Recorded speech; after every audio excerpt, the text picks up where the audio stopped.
வருது வருது. விலகு விலகு. வெங்கை.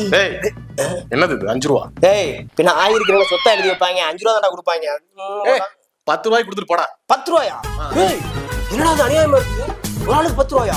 ஒரு ஆளுக்கு 10 ரூபானா 100 பேர் வந்து 1000 ரூபா, 200 பேர் வந்து 2000 ரூபா. ஏய் என்னடா அது? அங்க வரை விட அநியாயமா கொள்ளையடிக்கிறீங்களா? அங்கதான் என்னமோ வைத்து வச்சிருக்காங்க. நீங்க அதை விட சரிடா, நீ கிளம்பு. சுத்தியும் டவுனு, ஒதுங்குறதுக்கு இடமே இல்லை, எல்லா பக்கமும் வீடு. கோச்சுக்காதீங்க, வயிற்ற கிழக்கு சும்மா சொன்னேன். நாங்கள் புரியுங்க. நீ என்னெல்லாம் சொன்ன இப்போ திருப்பி சொல்ல? அண்ணே சொல்லுடி. அண்ணே 100 பேர் வந்தா ஆஃப்டர் ஆல் ஆகி போறதுக்கு தங்க விலையை பத்திலாம் பேசுறேன். அப்புறம் இன்னும் என்னமோ சொன்னீங்க?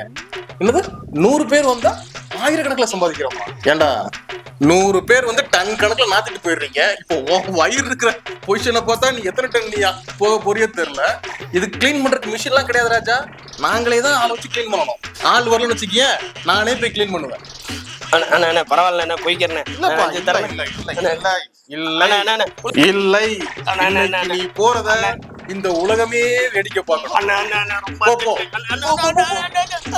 பாருங்க மக்களே, 5 ரூபா சேர்த்து வாங்குறது கொள்ளையாமா. இந்த நாய் கோட்ரு வாங்குறதுக்கு 20 ரூபா சேர்த்து கொடுத்துட்டு இருக்குது. ஒரு பீர் பாட்டிலுக்கு 30 ரூபா சேர்த்து கொடுத்து. இதுக்கெல்லாம் இங்க வந்தா பண்ணாட்டு பண்ணிட்டு இருக்கோம்.